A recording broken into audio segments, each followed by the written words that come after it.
Hey guys, what's up? And today I am back with another video, and this is part 4 to What If Naruto was a generational genius but he was neglected.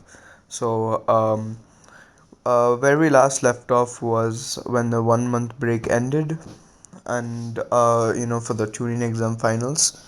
So, yeah, uh, I'm not going to waste much time, with introductions and all that shit. So, anyways, let's get straight to this part. So basically, Naruto's team meets after the 1 month break, and uh, Kakashi just wants like a training session to see how much each of them progressed. So when Menma meets Naruto, he glares daggers at Naruto. So basically, um, now we have a flashback. So I told you guys how Naruto was being trained by Jiraiya during the break. So basically, um, Minato, like once he actually saw Jiraiya training Naruto, and he said, "Oh, Jiraiya Sensei, how are you doing? Like, would you like to come to my house later?" And then just so that Jiraiya could catch up with Minato and all that stuff. So Jiraiya was like, uh, "No, thank you. I know what you did to Naruto." And Minato was like, "That's because he's a demon. You're not training the right child. You should train my other son, Menma. He's a true child of prophecy." And Jiraiya was like, uh, someone isn't a child of prophecy when they treat their own kin treat their own kin so badly. So yeah, because Naruto told Jiraiya how his family treats him and all that stuff. So Jiraiya knows about this. So basically, Minato gets angry at Jiraiya and he goes home. And then once in Jiraiya is just walking on his own, Minato and this time Kushina and Menma are also there with him. He goes up to Jiraiya and he's like, uh, uh, Jiraiya, Sensei, I'm sorry to do this, but as Hokage, I order you to train my son. And Jiraiya said, but I'm already training your son. And Minato was like, I mean Menma, not the demon brat. And Jiraiya was like, how did you become like this, Minato? I told you all about my ideals to create a world filled with peace which has no hatred in it. Uh, how can you change so much? And Minato was like, that demon deserves it. And Jiraiya was like, "Oh really?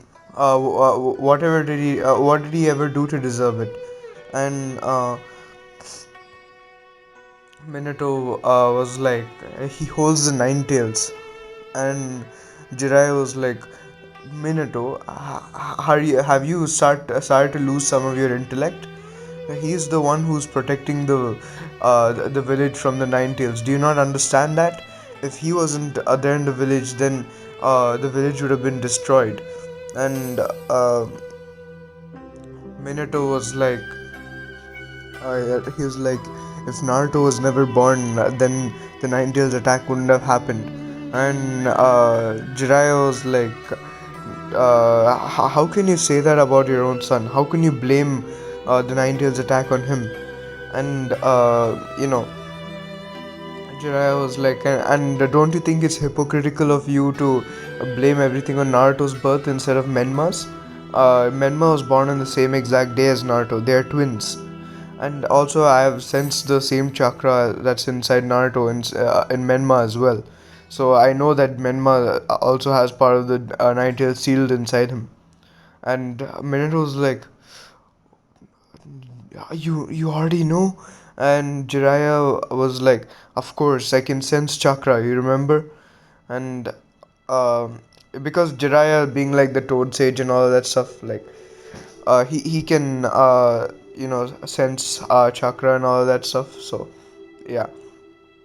So then Jiraiya was like, So anyways, Minato's like, you have to keep it a secret.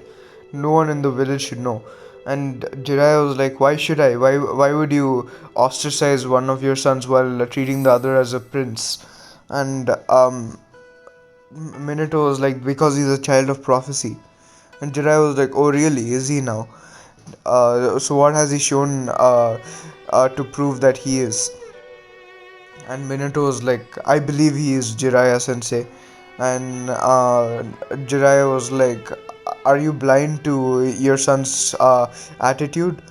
Uh, if anything, if one of your children is a children of the child of prophecy, then it has to be Naruto. Even after being hated and ostracized by the entire village for so long, he has still maintained. He has still remained docile. Imagine if if the hatred gets to him and he turns against the village. What will you do then? Do you think that you can stop a threat as powerful as Naruto? And Minato's like, of course I can. I'm the Hokage. And Jiraiya said, I meant in the future. There's no doubt that at the rate Naruto's progressing at right now, he'll become stronger than everyone in this village. And if he actually turns against this village, it'll actually be a major problem for this village. Didn't you even think about the future? And and you don't even have to think about the future to have a reason to treat your son well. He is your son, and and after all that I've taught you, I never thought that you'd sink to such a low level. And Minato's the effect of Orochimaru's curse spills on Minato was slowly, like, getting chipped off little by little as Jiraiya was lecturing him, because uh, Minato basically had no rational reason to hate Naruto and not hate Menma. Like, basically hates Naruto for having the Nine Tails inside him, and he blames the Nine Tails attack on Naruto. But Menma also has the Nine Tails, and he is a hypocrite for liking Menma while hating Naruto and putting him through so much pain. So basically, Jiraiya just like says that and he storms off, not wanting to talk to Minato anymore. So yeah, and Menma was right there with Minato as Jiraiya was saying this, and then Menma was like, "What can that old man do? I'm the child of prophecy. I'm stronger than him." And Minato, like this time, he got really pissed because even though Jiraiya said all those things, he still respected Jiraiya since he was a sensei, and he slapped Menma, and he was like, "Don't you dare call him something like that again. Don't you ever disrespect Jiraiya Sensei again." And Menma was like, "Why? What's that pervy old man gonna do?" Because yeah, Menma did notice, that Minato's Minato's secret books, like that he hid in the car, like in one of the, you know, in a secret like compartment, like they're all written by Jiraiya. So you know, he knew that Jiraiya was a perv, and he knew that his dad was secretly a perv as well. And I know in the original Minato wasn't a perv, guys. Like, don't flame me in the comments because of that. But let's just say that Minato is a closet perv like Kakashi. So he has his books hidden. So yeah, and Menmo, like, he found these and he knew that Jiraiya was a perv, because he was the author of these. So um anyways, Menma was like, "What's that pervy old man gonna do to me?" And Minato just slapped him again, and he was like, "He's far more powerful than you, and he's an excellent teacher. How dare you disrespect him?" And to be fair to Menma, he wasn't in the wrong here. His parents have always been boosting his ego by calling him the child of prophecy, and you know, he thought that everything would come easy for him, and uh, it was actually Minato and Kushina's fault for creating that mentality inside Menma. But then, more than that, it was actually Danzo's, because Minato and Kushina wouldn't do this unless, like, if they weren't influenced by Danzo's pills, at the pills that Danzo gave them. So basically, yeah. So then Minato, like, he just like gave Menma like a big lecture about like respect and all that stuff, and Menma just grumbled and stormed off.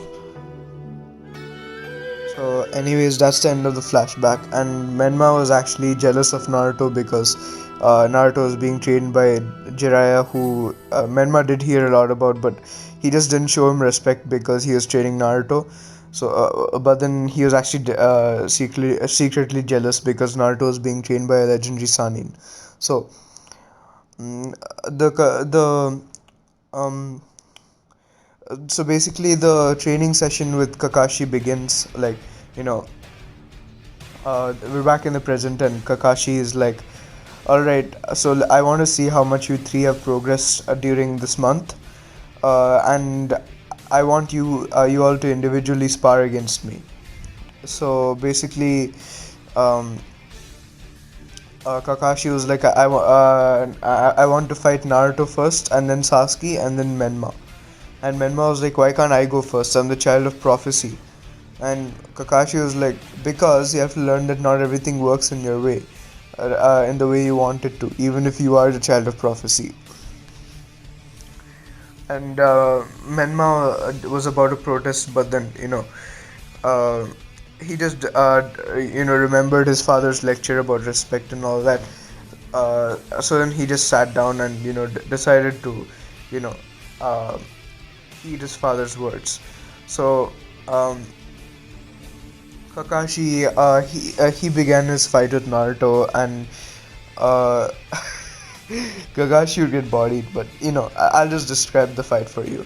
So basically, Kakashi, he quickly wasted no time in pulling out his Sharingan, and not pulling it out, but revealing his Sharingan, and getting ready to and bracing himself for Naruto's attack. And Naruto waved a few hand signs and said, "Wood style, wood binding jutsu." And Kakashi was like, "Wood style? No way!" But then, like he was, so basically the bindings were about to grab Kakashi, and they actually nicked him. But Kakashi was able to jump out of the way, and then he was like, "I'm going to ask Naruto to explain this to me when after we're done with the training session." So basically, then and Kakashi doesn't know about the Chidori variations that Naruto created as well. So this is going to be like full of surprises for him. So then afterwards, like while he's in the air, Naruto says lightning style, purple lightning, and basically he sends lightning arcing throughout the battlefield, and this actually hits Kakashi because Kakashi, like, you know it's not a battlefield, it's like a training ground, but the you know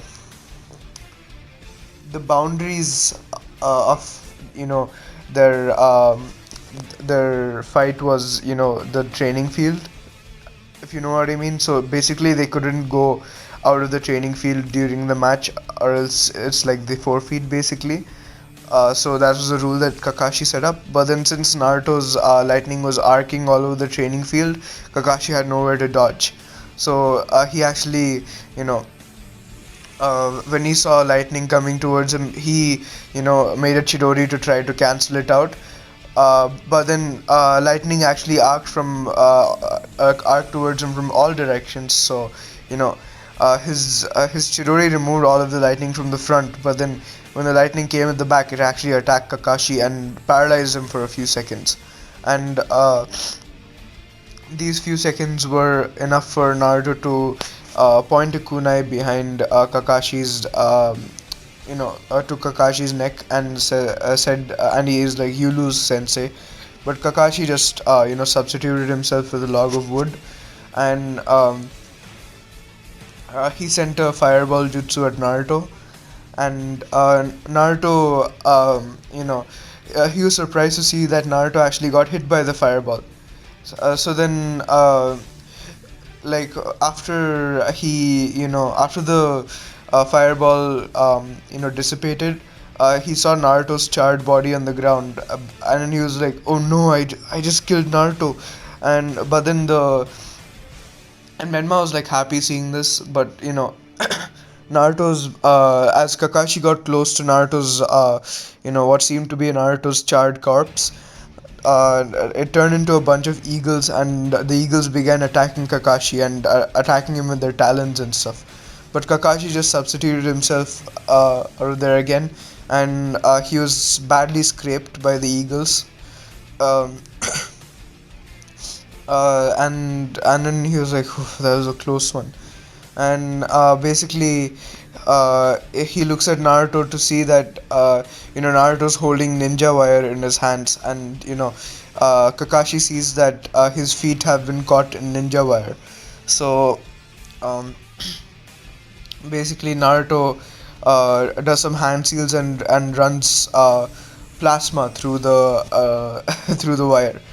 I don't exactly know how he managed to do this, but then allow it, guys, because fire for some reason fire is able to flow through the wires. So I'm going to say a fire style ninjutsu should be able to flow. But anyways, he makes plasma flow through it, and then right as the plasma was about to hit Kakashi, Kakashi already knew about Naruto's insane fire release ninjutsus like plasma and all of that. So Kakashi was like, I give up, because he didn't want his legs to be melted off. So Naruto released the jutsu and basically made the plasma dissipate. So Kakashi was all right, and Naruto actually learned some healing from Ashura over this month, so he was able to heal Kakashi's bruises and his cuts, and the the scars made by the lightning. So basically, Kakashi was like almost back to normal, but Naruto wasn't completely good with healing just yet. He only like knew the basics, so Kakashi was like near you know uh, almost back to normal condition, but slightly weaker. So next it was Sasuke's turn. So Sasuke had fire and lightning, and over this 1 month, she actually learned a new chakra release, which was wind. So she didn't have as much talent for it as she did with lightning, but she knew a few jutsus like the Gale Palm and the Wind Scythe, but other than that, she didn't really know any. She knew the Wind Bullet as well. Yeah. So basic, like pretty basic wind ninjutsus. Um, so when the match started between Sasuke and Kakashi, uh, by the way, Kakashi is still stronger than Sasuke here because Sasuke is nowhere near Naruto's level in strength. So yeah, but it's going to be a close fight. So basically, Kakashi got ready with his Sharingan, and he saw Sasuke charge up a Chidori, and then he braced himself for Sasuke running towards him and attacking him with it. But he was surprised to see that Sasuke said Chidori stream as the Chidori ran through the ground, and it almost hit Kakashi, but Kakashi was able to dodge out of the way, like getting very minorly, touched by the lightning, and this made him numb in that area for a few seconds. So his movement was kind of compromised. So Sasuke took this as an opportunity to make a Phoenix Flower Jutsu. So she was like, Fire Style, Phoenix Flower Jutsu. But then Kakashi just substituted himself with a wooden log. So, and then he got behind Sasuke and said, Water Style, Water Dragon Jutsu. So basically, she dodged the Water Dragon, and she entered a taijutsu battle between her and Kakashi. And then, like, without her noticing, Kakashi actually made a shadow clone, and he substituted himself with the shadow clone while Sasuke was still fighting him, and her back was turned, like, while she was spinning around. So basically, unknown to Sasuke, now she was fighting Kakashi's shadow clone. So then, she pinned Kakashi's shadow clone to the ground and held a kunai over his throat. And then Kakashi snuck up behind her and touched the tip of his kunai to Sasuke's neck. And uh, Kakashi's clone disappeared, and Sasuke was like, "You tricked me, Kakashi Sensei. I'll get you next time." And then Kakashi was like, "But you were very impressive, Sasuke. Uh, you are quite a prodigy." And Sasuke was pretty happy that Kakashi complimented her, and she just went back and sat with Naruto, and now it is Menma's turn. Um, so basically Naruto, um, like, by the way, Naruto knew that Menma had the Nine Tails inside him because he learned to sense chakra with Indra and Ashura's help. So he was able to sense the Nine Tails inside Menma, but he didn't really say anything about it because uh, he didn't want to cause problems with Minato and Kushina, because he knew that it would be too much trouble to try to take them on, because things would get pretty nasty if they tried to shame Menma in front of them or something. So yeah, he planned to reveal it later. So yeah, and then Menma was getting bodied by Kakashi, like, in pure taijutsu fighting. He tried to create a Rasengan, but then Kakashi just grabbed Menma's hand and directed the force into the ground. And this basically, the recoil force of the Rasengan kind of sent Menma flying, and Kakashi pinned him to a tree. And then Menma was like, I have no choice, I have to use it. So, since he has the yin half of Kurama, which is more cooperative, he gets the One Tails cloak, and he quickly breaks out of Kakashi's grasp. And Kakashi is like, the Nine Tails chakra, how do you have it? And Menma was like, that doesn't matter. And he just charged at Kakashi, and since Kakashi was still stunned, he got knocked down. But he got back up, and when Menma attacked him again, he just substituted himself and placed a sealing tag on Menma's forehead, and it sealed the Nine Tails chakra back inside him. So Menma was just fell unconscious, and Kakashi won. So yeah, and so basically Kakashi, like, when Menma woke up, Kakashi said that, I see that you three have progressed a lot since I've last seen you, but so I hope you do well in the Chunin exam finals now. And this is like a day, on the last day, like the day before the final exams. So yeah, and then Kakashi, like, when Naruto and Sasuke left, Kakashi was like, Menma, could you stay back for a little bit? I want to talk to you. So Menma stays back, and Kakashi was like, so you have the Nine Tails inside you as well, huh? And Menma was like, how did you know? And Kakashi was like, do you think I'm a fool, Menma? I know what kind of chakra you used there. I know what kind of power it was. Like, especially if since I saw the tail, like, what else could it be? And Menma was like, yeah, I guess you finally found out then. I do have the Nine Tails sealed inside me as well. And Kakashi was like, then why do you treat your brother like a demon when you're being a hypocrite by uh, calling him a demon when anyone else would call you a demon for the same reason. And Menma was like, because I'm the child of prophecy, he's just a pathetic loser. And Kakashi was like, oh, really now? Well, you seem like more of the pathetic loser in in the fight today. And due to everyone complimenting Naruto and all that stuff, Menma was growing jealous of Naruto, and he knew that his position as the child of prophecy was going to be challenged by people like Naruto. So he knew that he had to get a lot stronger to prove that he's the child of prophecy.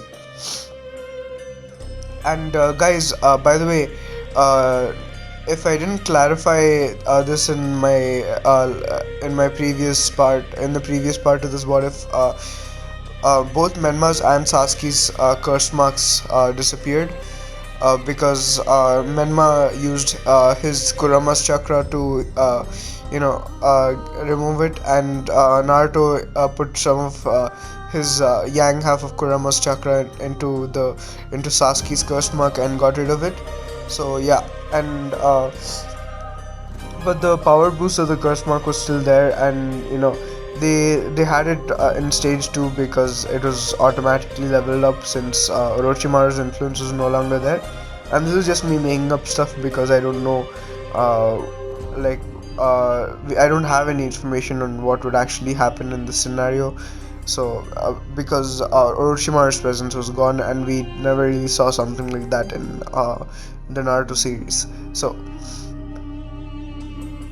anyways, after Kakashi lectures Menma on uh, not on like respect, and treating other people with humility and all of that stuff, like being humble, like even if he really was a child of prophecy, um, he should treat other people with kindness and humility. Otherwise he'd let the power go to his head, and it would be a waste of a blessing on him. So basically Menma kind of like he just like grunted and he left, and he just thought about Kakashi's words as he walked back home. So yeah, and also like one more thing I just remembered. One of you guys commented that I said that Naruto got two Tomoe Sharingan when Sasuke was bitten by Orochimaru, and then later I changed it to one Tomoe. So I just want to clarify that it's going to be two Tomoe. So Naruto awakened it, and it went straight to two Tomoe after he saw Sasuke collapse after Orochimaru got her with the bite. So yeah, so Naruto has a two Tomoe Sharingan. So anyways, now we move on to the Chunin exam finals, and all the people, like all the shinobi in Konoha, and a bunch of civilians that care about the Chunin exams, they actually assemble in the stadium to watch the fights. And if you don't remember the fights, they are Shikamaru versus Hinata, Neji versus Naruto, Temari versus Shino, Menma versus Sai, Gaara versus Choji, and Sasuke versus Hanabi. And yeah, guys, this is going to be like um, another round is going to happen, and like this round is going to finish taking place without Gaara doing anything. But Gaara is actually going to rampage after the next round. So after the winners of these fights get selected and get arranged into new fights. So anyways, So first off, we have Hinata versus Shikamaru. So basically, when the match starts, Hinata, like she's like Road to the Ninja Hinata, like all brash and arrogant and stuff. So she just charges in with her gentle fist and stuff, and she because he has a big brain, he is able to predict her movements and dodge them in time. But like he traps her in a shadow position at one point, but he does the same thing he does with Temari in the original. Like he just gives up and says that it's too much of a drag to win and become a Chunin. So he just gave up, and Hinato's like thanks, I guess. And then yeah, so that's pretty much what happened with Shikamaru and Hinata, and then the proctor is like, okay, so I guess Hinata wins, and everyone is like booing because they didn't want the fight to end in resignation. So basically, now the proctor quiets everyone down, and he starts the next match, which is Naruto versus Neji. So, uh, they go head to head for a little bit until Naruto says, he smiles as he has an idea, and Neji was like, "What are you smiling at, you little demon? You're it's destiny that you're going to lose this fight." And Naruto's like, destiny, huh? Maybe you should go become a prophet instead of being a shinobi. Then you can tell everyone their destiny.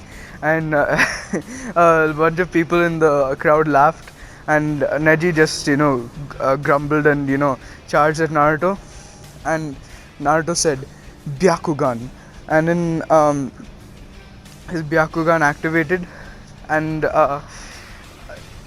everyone in the stadium, including Neji, obviously was like absolutely baffled, because they were like, "How does he have a Byakugan?" And only Hanabi knew, and Neji was like, how does this demon have the Keke Genkai of the Hyuga clan? And then Naruto, remembered like when he first told Hanabi about his Byakugan. So basically, since like when he was hanging out with Shikamaru, Choji, Hanabi, and Sasuke, uh, he like when all of them left, like he held Hanabi back for a moment, and he said, "Hanabi, I have something to show you." And Hanabi was like, um, all right, Naruto, go ahead." And then Naruto was like, "You promise you won't be angry at me, right?" And Hanabi was like, "Yeah, sure," because like she was kind of confused, and Naruto didn't want to spoil his friendship with Hanabi, because by showing her that he has a Byakugan. So that's why he asked her this. So yeah, and then Naruto just takes her to like this little alley, so that they won't be seen, and he says, "Byakugan," and Hanabi was like, "Wait, what?"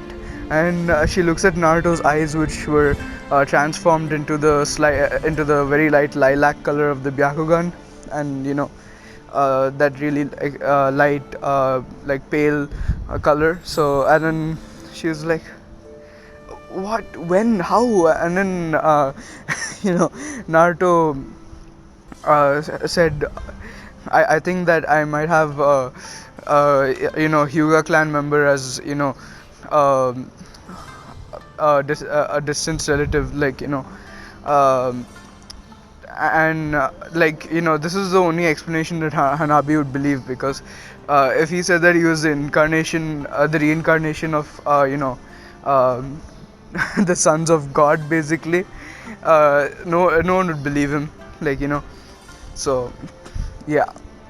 And he wasn't like ready to even reveal this to anyone, so he just gave her the easier explanation, the more believable one. So anyways, Hanabi was like, I suppose that's what it could be, but you're sure you didn't steal it, right?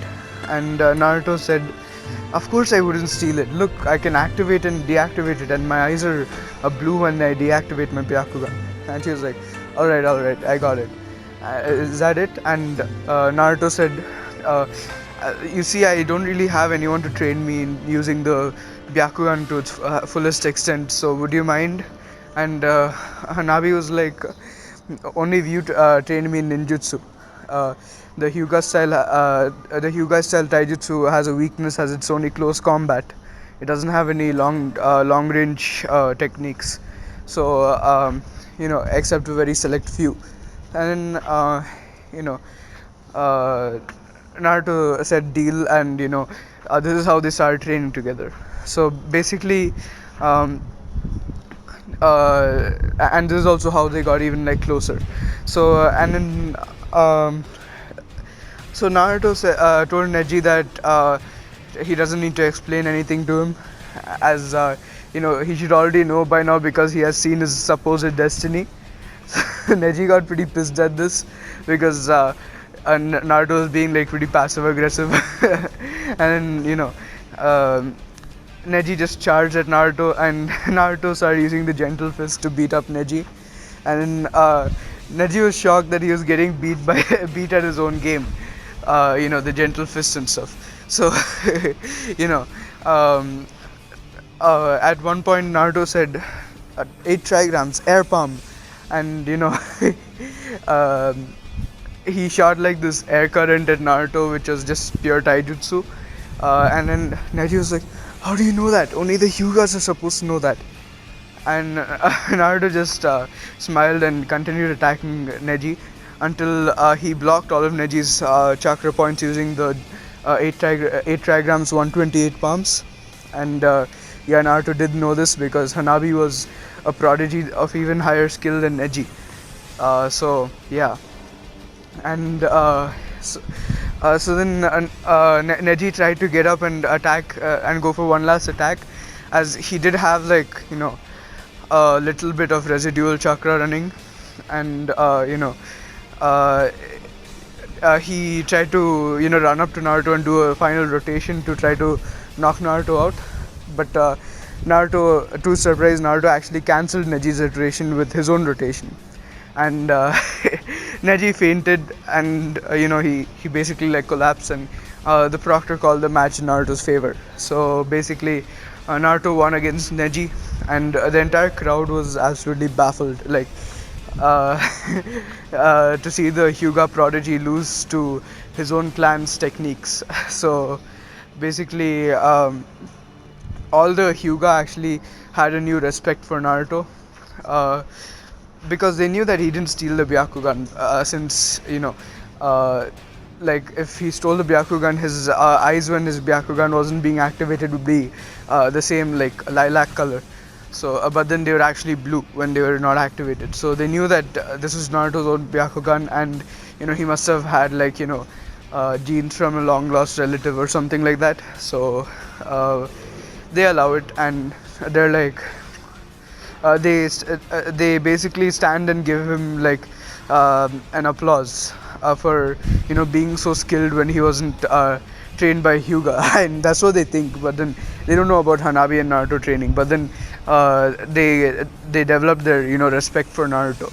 So basically, Naruto just smiles at them because, and he never really interacted much with the Hyuga clan, so he didn't really experience hatred from them and stuff. So he had like nothing against them, and except for Hinata, because Hinata is like a bitch in this what if, because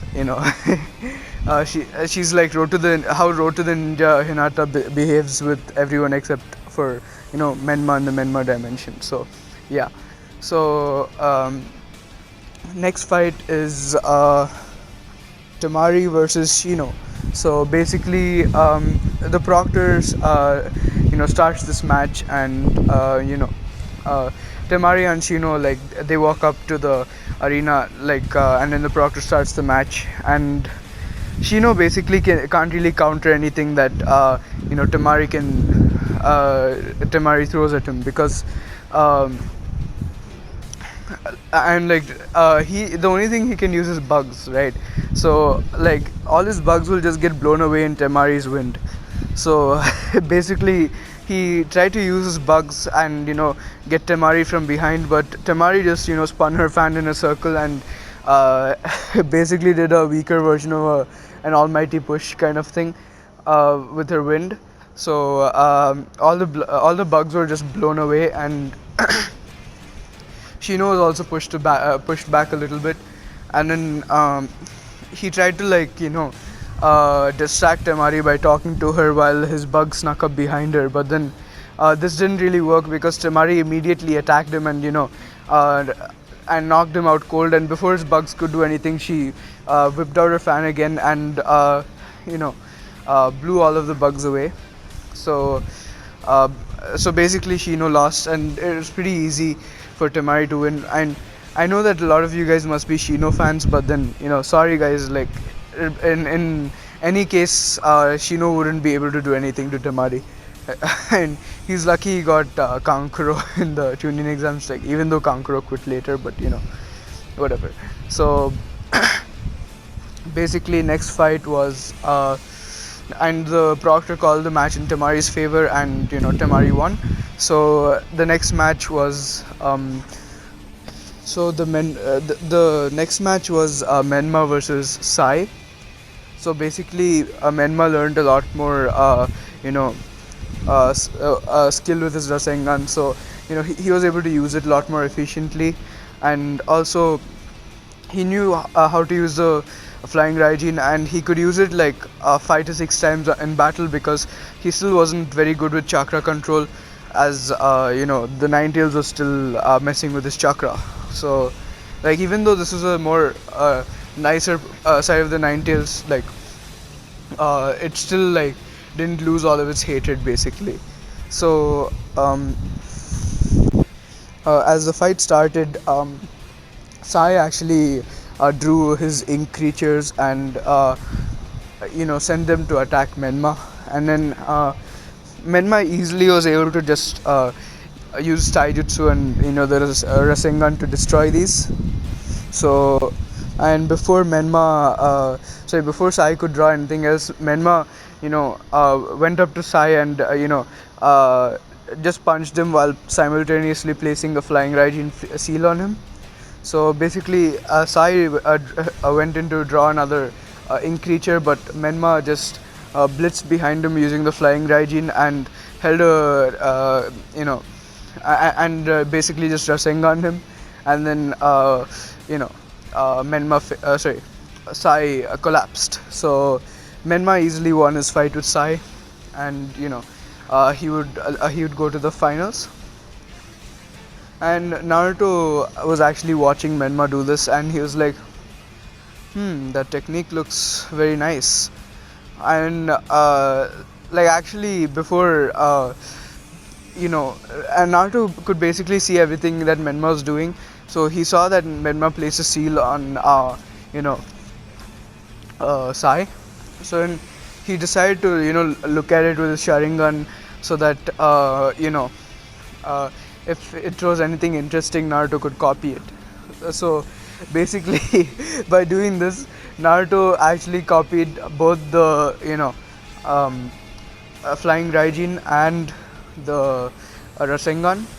So yeah, Naruto knew both of these by now, and obviously Naruto already knew Ashura's Rasengan, but then he actually didn't know the regular kind of Rasengan because the one Ashura taught him required less chakra control since it used a lot more chakra. So Naruto was able to learn the normal size Rasengan, which is like less lethal and also less obvious, because the Ashura Rasengan is humongous, man. Like, come on. So basically, he learned both of these techniques, and Naruto got a huge power up. He was like, "Thanks, Menma. I never knew that you'd really help me like this." Like he just said that in his head. And by the way, so that the crowd wouldn't see, he actually cast a genjutsu over himself so that it would look like he's invisible. So and it looked like no one is standing where Naruto was, but actually Naruto was standing there. So anyways, after Menma's fight, Naruto actually dispelled the genjutsu and deactivated his Sharingan, and the next fight was Gaara versus Choji. So basically, this fight ends in a stomp, guys. You already know who's gonna win. So basically, both these participants were called to the arena, and when the fight started, there was really nothing Choji could do. He tried to use the partial expansion jutsu and do the human boulder, but then Gaara easily just caught him with his sand and literally squeezed him until he deflated back to normal size, and Choji collapsed. And before Gaara could do anything else, the Jonin came and stopped him. Like all the Jonin, like Hayate and some of the other Jonin like Kakashi and Asuma and stuff. So Yeah, and so basically Gara was declared the winner of this match. So the last match was Sasuke versus Hanabi. So yeah, uh, it has to happen, guys. Hanabi has to get eliminated, and but basically this is because Sasuke has you know a determination to win because she wants to go to the finals with Naruto. Like she wants to uh, she basically wants to fight Naruto at the end and see how strong she is compared to him.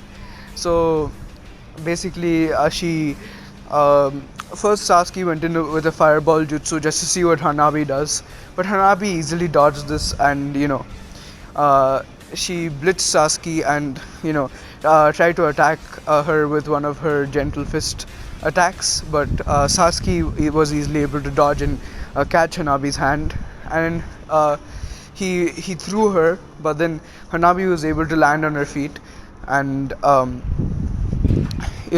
she basically Sasuke did a Phoenix Flower Jutsu and threw a bunch of fireballs towards Hanabi, but Hanabi just did a rotation and she was able to not get hurt by these fireballs. So Sasuke was like, an interesting opponent actually, and uh, Hanabi was thinking the same thing because this is actually a challenge, and Hanabi actually like blitzed behind Sasuke again, and actually got one of her chakra points, and now Sasuke's arm was one of Sasuke's arms was useless in the fight. But then to everyone's surprise, like everyone who was watching, Sasuke started doing hand seals with one hand. So yeah, this is something I'm giving Sasuke early, guys. Like if you remember, Sasuke in the original Naruto can use one-handed hand signs because of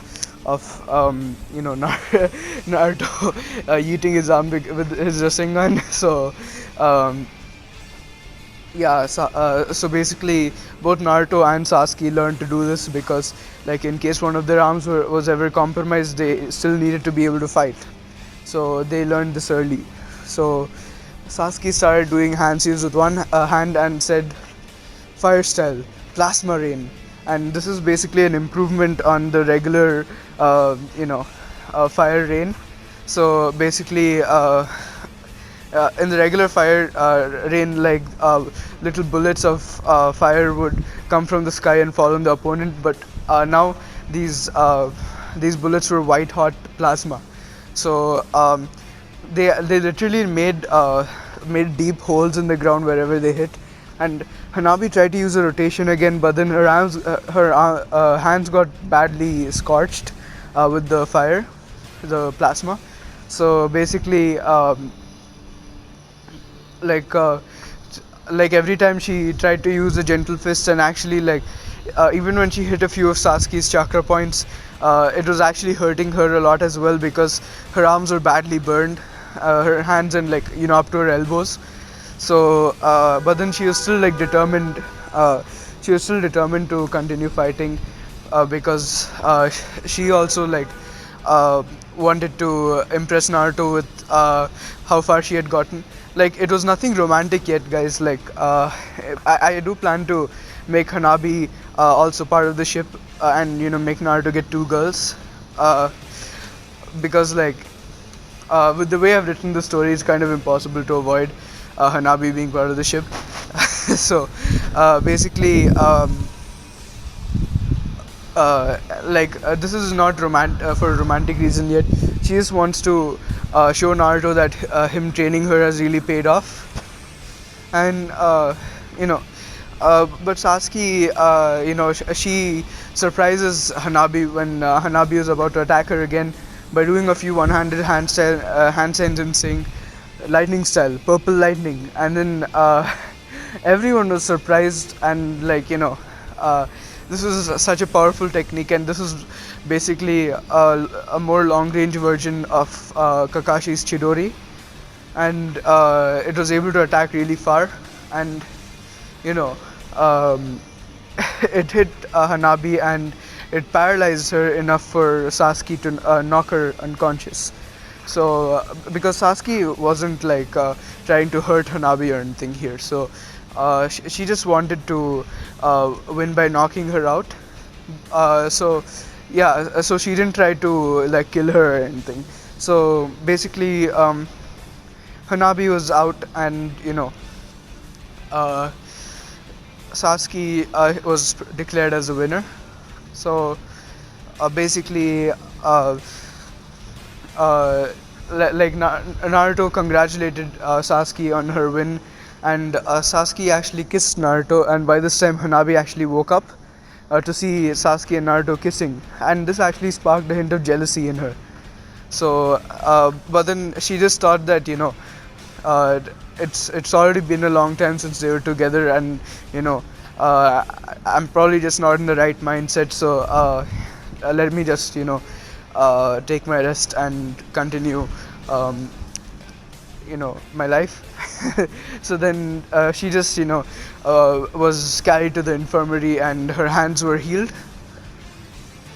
So next, you know the first round of the finals was over, and the winners were decided. And now Hiruzen decided the next matchups, which were Naruto versus Menma. Sorry, not Hiruzen. I'm sorry. Um, Minato decided the next matchups, which were Naruto versus Menma, and Temari versus Hinata, and Sasuke versus Gara. So yeah, Menma's gonna get destroyed, and I know you guys must have been waiting for this one to see Menma's ass get kicked. But some of you guys have been commenting that you want me to just get rid of Menma and all of that. But then you see, what's happening with Menma is not really his fault, right? It's his parents' fault for like boosting his ego and calling him the child of prophecy and all of that. And then like why are their parents like that is because of Orochimaru's pills. So like Orochimaru created the pills with the intention that soon he'd be allowed back into the village to continue his experimentation, and Minato will like support him because he knows that he can't really go up against Minato. So basically, he sends, he gives Danzo the pills, and then uh, you know, hoping for like an alliance with Minato. So yeah, and Orochimaru. So basically, um, it's Orochimaru's fault that Menma turned out like this, and I have to turn Menma good and basically not kill him off like that, because I actually did really like Menma's character in the original Naruto, like the Menma dimension and all that, because he's basically what we wanted out of Naruto. Because like he's smart and good at making deductions based on the situation and all that stuff, unlike the original Naruto.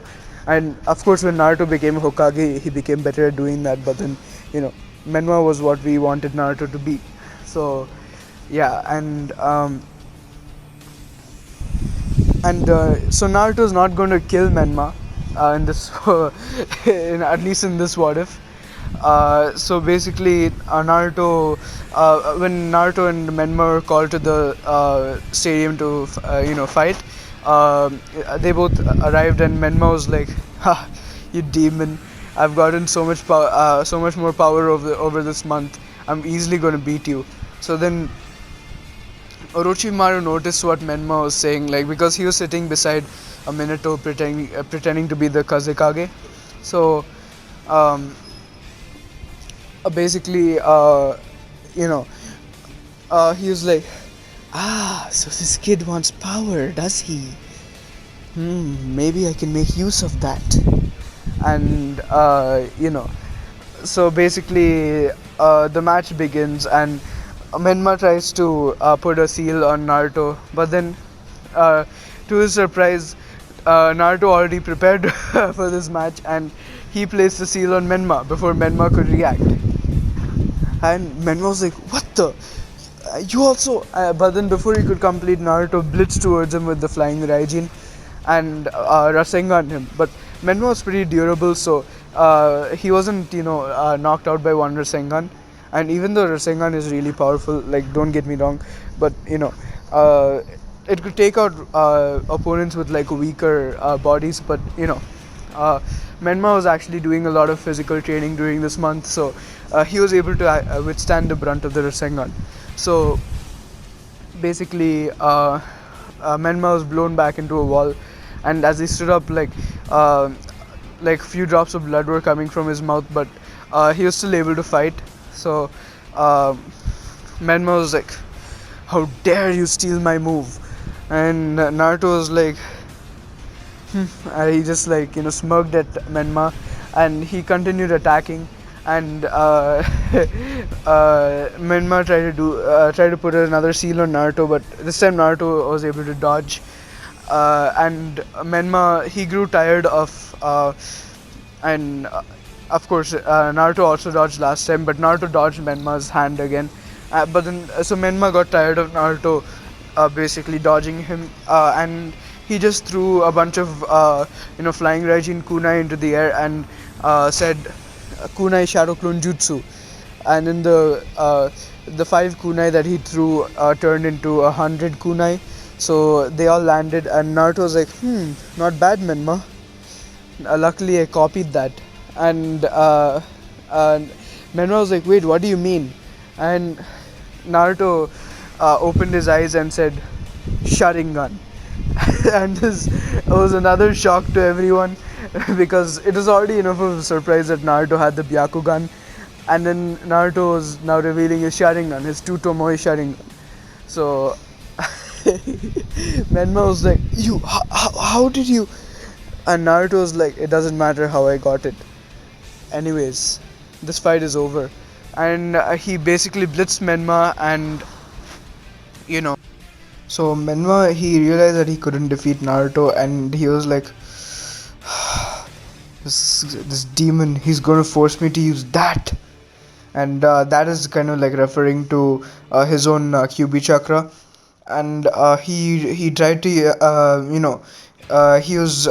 he asked Kurama to give him chakra, and Kurama gave him some chakra along with like his hatred and all that, because you know basically same reason why Kurama gave Naruto chakra in the original, so, like in the first part of Naruto. So basically Kurama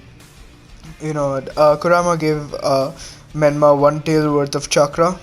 So uh, and basically Menma charged at Naruto, and everyone in the crowd was absolutely baffled, and Minato and Kushi were like, no, why did he have to do that? And then the crowd was like, he's not the child of prophecy, he's a demon. And there's like a huge ruckus in the crowd, but and the Hokage just waved his arms to silence them. And Menma tried to attack Naruto, but Naruto basically just placed a chakra sealing tag on Menma, and Menma was knocked out. And after this, like some muttering was going on in the crowd, like you know the fourth Hokage is like such a hypocrite. How can he call one son a demon when the other son has the same power, and he's even more unstable? He's the demon here, and all that stuff. And Minato saw this, and he was like, how powerful is that demon? And you know uh, and Naruto, he just like smirked at Menma's unconscious body, and he was like, that's what you get for treating me like that all for all these years. And the proctor called the match in Naruto's favor, and the proctor really wanted to call the match in Menma's favor and find some way to um, make a trick to make Naruto lose. But before he could do anything like that, Naruto easily handled Menma, and he was like, the proctor was like, so this is the power difference between the Hokage's two sons. And Minato's like everyone was absolutely baffled that Naruto was able to defeat the Hokage's son, the supposed child of prophecy. and Hinata ran up to Naruto and tried to slap him, but Naruto easily just caught her hand, and Hinata just Naruto just pushed her back, and Hinata was like, "How dare you show up my love Menma and all that," and then like uh, and Naruto was like. Um, well, I want fair and square, and if you don't like that, uh, and you seek retribution, you can fight me as well. And the proctor was like, no, no, no, that won't be necessary. So then he basically just sent all of them back, and Menma was like grumbling at Naruto as they all were in the same team, so they stood in the podium together with Kakashi. So Menma was like looking at Naruto with like full of jealousy, and he was like, I'm gonna get my revenge on you, you demon. And you know that's what he was thinking basically. And his eyes glowed red because of the nine tails chakra, boosting his anger. So yeah, and after this was Temari versus Hinata, and both of these, like when the proctor called their names, both of these kunoichi went up to the arena and stared daggers at each other, because Temari didn't like Hinata for her, brash attitude, believing that she was better than everyone and stuff. Uh, and Temari was also like confident, but she wasn't like arrogant like how Hinata was. So Temari was like, "You little brat, I'm going to easily defeat you." And then Hinata was just like, huh, "You wish," and she basically like charged at Temari with her gentle fist attack. And by the way, this is like the level a little bit higher than Hinata in canon, like the level of her gentle fist. I'm actually going to say like it was like Neji's level before the a 1 month break. So basically that was her taijutsu level. But again, Hinata couldn't really do anything to Temari because she was a short range combat type of person. So with Temari's long range wind attacks, she couldn't really do anything. So basically every time she tried to attack, Temari just swiped her fan at her, and Hinata was just blown back, and Temari was just like, I'll just finish it, I guess. And she was like, I'm really getting bored of this. And Hinata was like, how did you dare? So then she basically blitzed and blitzed Temari and tried to go behind her, but then before she could do this, Temari opened her fan to the full extent and did like this wide slash with it, and then huge wind sights were emerging from it, basically, if you get what I mean. So one of them attacked Hinata and put like a deep gash in her stomach. And yeah, but this was because Temari was still pretty brutal. Like if you remember, she folded Tenten on the back of her fan in the original. So basically, she basically sliced Hinata pretty much. But Hinata is not going to die, guys. By the way, but she is in a critical condition, and she does have to get saved by the infirmary. So next, after this was Sasuke versus Gaara. So nothing much really changes in this fight from the original. Sasuke still tried to penetrate Gaara's absolute defense with the Chidori, and this time he also used his plasma. She also used her plasma to, you know, melt Gaara's sand, and basically she saw Gaara in his half Shukaku form, basically like his eyes were turning into Shukaku's eyes, and he his body was like being covered with sand, and she's like, what the hell is wrong with him? And she and like she remembered Naruto telling her that Gaara is a Jinchuriki and she has to be careful as Gaara is still like unstable, and she remembered this and she was like, oh no, this if Gaara actually transforms into a tail beast, the village could be in danger. And she basically tries to put a ceiling tag that Naruto gave her just in case to use as like a last resort. So she tries to use that on Gaara, but before she can do that, Gaara just kicks her away, and Sasuke hits a wall, and she's momentarily, you know, incapacitated.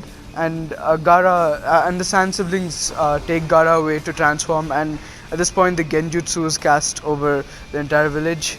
So basically, uh, when this genjutsu is cast, like everyone who wasn't affected in the original are still unaffected. So basically, Naruto doesn't fall asleep this time. He's actually not even affected, not even like phased by this genjutsu, and Shikamaru is still awake because he was just pretending, and of course Shino is still awake, and Sakura was still awake since she had that proficiency for genjutsu. So so basically, Menma was also awake because, and Menma was actually like kind of in Naruto's place right now. He fell asleep, but Kakashi just whacked him on the head to wake him up. So basically, Kakashi told Menma and Naruto to help Sasuke fight Gaara and bring her back. And this was an A rank mission. So and then while all this commotion was happening with the sand and the sound shinobi attacking the leaf shinobi, um, uh, like Hiruzen and Minato were actually sitting on the podium together, and Hiruzen was not fast enough to dodge the sound force barrier, but Minato was able to get out of it. He thought that Hiruzen would also be able to, but then he looked back to see that Hiruzen was still trapped in the barrier, and and then Orochimaru was standing beside him, and basically like reverse headlocking Hiruzen. So basically, Minato was like, "No, Lord Third, I'll help you," and Hiruzen was like, "No, this is my fight with my student. You go help the village," and Minato was like, "Are you sure you got this?" And Hiruzen was like, "Yeah, I'm sure. Now go." And Minato, went to help the villagers evacuate and dispel the genjutsu. And it was like a full panic, so Minato was like really busy. So in the meantime, Naruto and Menma were going to stop Gaara, and uh, Menma spotted Gaara and the Sand siblings, and Kankuro stayed back to take care of them. But Shino came out and said that he'd take care of Kankuro, and like a bunch of sound shinobi came, and Shikamaru was behind them, so he said that he'd stay back to take care of the sound shinobi. And since he knew how powerful Naruto was, this actually inspired Shikamaru to train a lot harder, so he was able to use shadow stitching to kill all of the sound shinobi. So yeah, he didn't really need help from Asuma like how he did in the original. So now it was just Naruto and Menma going going to help Gaara, and Sakura was also following them because she wasn't affected by the genjutsu. And Sakura's actually like a little bit stronger here, like than she was in the original. She isn't completely useless, and let's give Sakura a little bit, man. Like, come on. Uh, because like in this one she isn't as much of a bitch as she is in the original. So basically, but Sakura is still like pretty irrelevant in the story though. So she doesn't really do much. She still gets captured by the she still gets captured by Gaara's sand, and Temari tries to attack Naruto and Menma, but and Menma actually gets blown back, but Naruto just Gaara just uses his half transformed Shikaku to slap Temari away and kind of knock her against a tree and incapacitate her. So, but Menma and gets back to his feet, and he and Naruto get ready to fight Gaara, and Sasuke is actually like on the ground as one of her one of her legs had a deep like gash in it because of Shukaku's claw, and she wasn't able to get up, and like she stood up for a few seconds, but then the blood loss got to her eventually, and she collapsed. And Naruto was like, Menma, you take him on for a little bit while I heal Sasuke. And then Menma, since he liked Sasuke, like he had a crush on Sasuke, so he for once he agreed with what Naruto was saying, and he started fighting Gaara, and he was actually like pretty depleted from his fight against Naruto. So his chakra was kind of exhausted from that, since he used the flying Raijin like 4 times, and he also used a few Rasengans, and like most of his chakra was pretty much gone. So he only had enough chakra for one or two more flying Raijins, and like a few more Rasengans if he like really pushed it. So he decided just to like help the village and help his father. He would go all out. So basically, he used two flying Raijins, and he used like a bunch of Rasengans, and all of them damaged Gaara quite a bit. But then when Gaara fully transformed into the Shukaku, Menma was pretty useless, and he was like, Naruto, you take care of the rest. And this time he didn't really have any energy to like try to spite Naruto by calling him demon and stuff. So he just called him Naruto, and he was like, "You take care of the rest." And Naruto was like, "All right." And then he pretty much handled Shukaku pretty much, and Shukaku was absolutely, horrified to have been humiliated so bad by a human. And then Shukaku was actually trying to throw a tail beast bomb at Naruto, but Naruto used a combination of his Uzumaki chakra chains and the wood style to bind Shukaku and force him back into Gaara. So uh, Shukaku was pretty easily defeated, and Naruto didn't have to summon Gamabunta here because he didn't really need Gamabunta's help in this case. And he wouldn't really need Gamabunta's help anywhere, but Gamabunta's his relationship with the Toad is just for him to unlock Sage Mode, pretty much. So yeah, and then so basically Naruto brings back, still gives Gaara the same like talk no jutsu again. Like he was like, but this time since he was already friends, he was like, "We're friends. Why do you want to fight?" And try to ruin that, ruin our friendship. You can change your ways, and change how people look at Jinchuriki by setting a good example, and doing great things for your village. And Gaara got talk no jutsu by Naruto, and Gaara was like, maybe I'll try to be like him as well. And like before carrying Gaara back, Naruto actually did a special seal for Shukaku, so that it wasn't it was basically a 5 elemental seal, and he designed it in such a way that when Gaara wants to release Shukaku, he can, without Naruto needing to butt in. And until then Gaara can try to establish a relationship with Shukaku. And before Gaara gives his permission, Shukaku can't leak any chakra to influence Gaara, or try to like break out of the cage. So basically Gaara was really thankful for Naruto, as he woke up while Naruto was doing this, and he was really happy that Naruto did this for him. So Naruto, since Gaara was like completely drained, Naruto had to carry him, Menma, and Sasuke back to the village.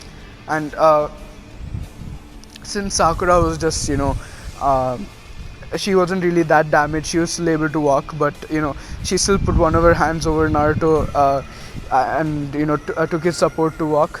And guys, this is not a Sakura ship. Don't worry, I'm not dumb enough to do a Naruto x Sakura ship. But since Naruto like wasn't really annoyed that much by Sakura, because in this one Sakura isn't an annoying bitch.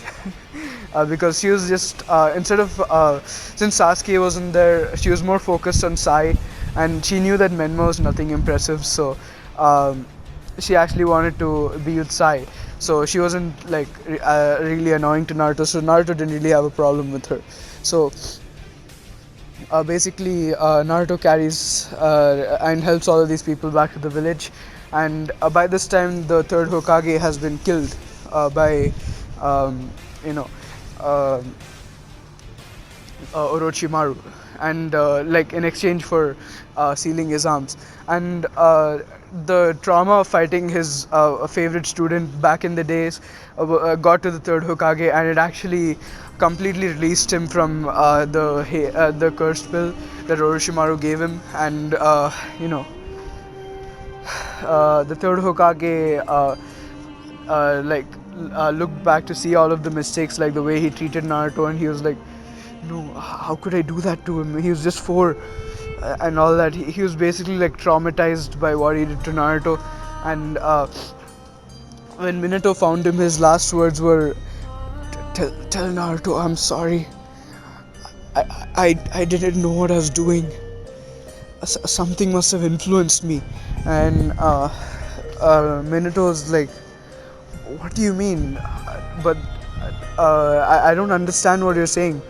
And the third Hokage was like, "Just tell him." And Minato was like, "Fine, as it's your last wish, I will respect it, even though I don't care much for that demon." And he was like, "No, he's not." But then before he could complete, he died, and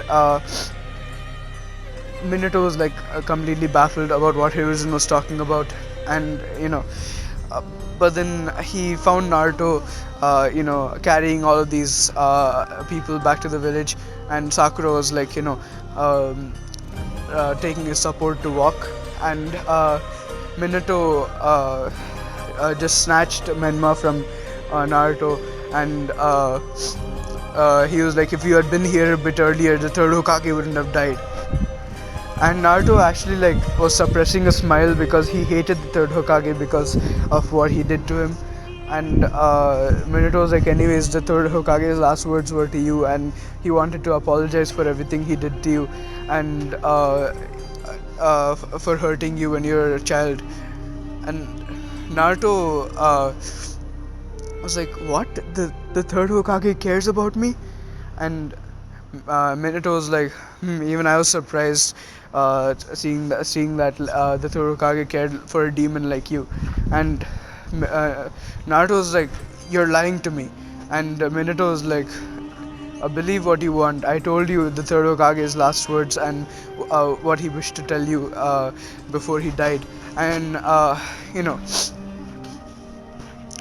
Naruto was just like completely baffled by this, and the complete emotional roller coaster that he was going through actually caused him to unlock the third Tomoe in his Sharingan.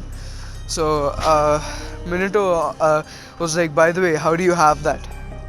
And then Naruto just said, "It doesn't concern you," as he body flickered away with Sasuke. So, uh, so then like Naruto actually body flickered to Hanabi's room to just check up on her, and Hanabi looked at him with a bit of disdain in her eyes because she was still kind of jealous about Sasuke. But she actually didn't like realize that she was looking at Naruto disdainfully like that. And Naruto was like, "What happened? Are you angry with me or something?" And Hanabi was like, "Oh, no, no, no, why would you think that?" And Naruto's like, you just had that look in your eye." And Hanabi was just like, "Oh, no, no, no, it's nothing." And uh, Naruto was like, "All right," and he just like asked Hanabi how she's doing and all that stuff. And Hanabi said that she just needs like a few days to recover from the fire, the plasma that Sasuke threw at her, and it was kind of uh, a pretty severe burn, so she just needs a few days to let her hands get back to normal. So Naruto just told her to get well soon, and he left with Sasuke back to his place in the Forest of Death, where he patched Sasuke up. And uh, wait, actually, scrap that part where he said he unlocked the third Tomoe. Where I said he unlocked the third Tomoe after that emotional roller coaster. He actually unlocked that when he saw Sasuke struggling against Gaara, and when he saw Sasuke badly injured like that in the fight against Gaara. So yeah, so that's how he unlocked the third Tomoe in the Sharingan. Sorry about that, guys. I'll try not to like change stuff like that again. But anyways, uh, and then Minato just asked him about the Sharingan with reference to his battle with Menma. So basically, yeah, that's it. So yeah, so anyways, Naruto healed up Sasuke, and basically this was the point at which Minato's facade of not uh, showing much emotion that the third Hokage died went away, and Minato just kept a strong face because he was a Hokage, but then now he was just basically letting out all of his emotions, like seeing the third Hokage die and all that, like when he was at his home with his family and all that stuff, and Kushina was there comforting him, and Menma was just resting from his fight. So then Minato felt this way about the third Hokage because the third Hokage was his sensei. So he was like uh, he was kind of like a grandfather figure to Minato, a grand sensei, if you will. So basically, Minato's sadness, seeing the third Hokage's death, like really, basically traumatized him, kind of, and it broke the effect of Orochimaru's cursed pills on him. And this didn't happen yet with Kushina, but it happened with Minato, and you know, he was just like thinking about all of his interactions with Naruto, and he was like, "Oh my God, what have I done?" And Kushina was like, "What is it, Minato?" And Minato was like, "Our son." And Kushina was like, "What happened to Menma?" And Minato was like, "No, the other one, Naruto. How come we have treated him like this?" And Kushina was like, "This is normal for us. We never liked them. What are you rambling about? Are you okay? Maybe you need to take a rest for a little bit." And Minato was like, "No, I don't need to rest. And how come you aren't taking this seriously? He's our son, Kushina." And Kushina was like, "Yeah, I knew that, but uh, we never liked him." And Minato was like, "What's wrong with you? How could you be saying something like this?" And Kushina was like, "I've always said it. Like, are you sure that you don't need any help? I know that I know a little bit of healing jutsu from my grandmother, and let's just say Kushina's grandmother was Mito, Hashirama's wife. So, or not her grandmother, like her great grandmother kind of thing. So like basically her long distance relative that came by and taught her, and also like when Kushina was about to become a Jinchuriki, Mito like kind of taught her a bit of healing jutsu, and Kushina was like, I can use a little bit of healing jutsu that Mito taught me. And Naruto was like, sorry, Minato was like, "No, I don't need healing. You need healing. Like, how are you not able to see how we have wronged our son? We have ostracized him for so long, and he's the one who saved the village, and I think he's the real child of prophecy." And Kushina was like, "How can you say that?" And Menma was actually awake right now, and he was overhearing Minato's you know um, the scene that Minato was making, and he was like, "Wait, what? How can that demon be the child of prophecy? My father must think I'm too weak." And that thought got to his head, and he started like hating Naruto even more than he already did. And Minato was like, and Menma, we have raised him completely wrong. That's not how I wanted to raise my children." And Akushina was like, but Minato, he's a perfect child.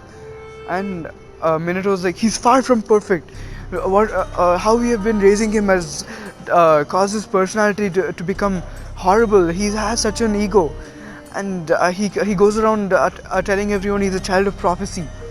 And Menma heard this, and this is like the last straw, and because he knew that that something must be going on, like Minato must think that he's too weak or something, and he thought that he was going to get basically replaced as child of prophecy by Naruto if he didn't do anything about it. So he basically just broke out of a window while Minato was still having his rant. So Kushina was like, I'll just leave you to rest for a little bit. And Minato was like, no, you don't understand. And he just stormed out of the house to go try to find Naruto. And you know, in the meantime, Orochimaru's the Sound Four actually found Sasuke because Orochimaru wanted Sasuke as a body. So then the Sound Four were like, "Hey, do you want any power? Like, like, do you want to become more powerful than your friend?" And Sasuke was like, "Well, that wasn't in my plan, but I would like to become more powerful than him." And the sound for were was like the sound like that the silver haired one with the two heads, like I think his name was Zakon or something, Sakon, something like that. So I think it was Sakon, yeah. So Sakon was like we can help you get it. And then Sasuke was like, who are you, how do I know I can trust you? And and like Tayuya was like, we are the um, right hand shinobi of Lord Orochimaru. And Sasuke was like, Orochimaru, he killed the third. I'm not going anywhere with him. No, thank you. And then uh, they were like, but he can give you power to defeat your brother and kill him. And Sasuke was like, I don't want to kill my brother. That was my original goal, but now it has changed. I know that something is not right with the way he acted that day. And the Sound Four like tried to attack Sasuke and bring her forcefully, but Sasuke easily bodied all of them. Uh, but then she was still like healing, so when they went into Curse Mark 2, they slowly began to overwhelm her. And you know, now Naruto stepped in, and he was like, alright Sasuke, so this is a nice test for you, isn't it? And Sasuke was like, come on Naruto, help me. And Naruto was like, well, I've been training you, Sasuke, come on, this is like a little test for you. And Sasuke just smiled at Naruto, and she was like, you sneaky dog. And Naruto just laughed. And you know, Sasuke started like fighting like way more seriously. And she's already taking it pretty seriously, but she began to like push herself against the Sound Four, and she slowly began to overpower them. And she herself went into curse mark mode, like while when she was like almost out of chakra. And she was like, wait, I didn't know I had this too. And but and then like she was completely able to control the curse mark stage 2. And the Sound Four were like, she's too powerful, we can't fight her. And then they try to retreat. And Sasuke was like, oh no you don't. And then she said, fire style, blue plasma rain. And because of her extra power in the curse mark 2 state, her fire was actually able to turn blue. And because of how much chakra she put into it and how hot the fire became. So basically they were like, run. But then they didn't get very far as their bodies were basically melted by the blue fire. And Naruto was like, wow Sasuke, that's actually a very excellent jutsu.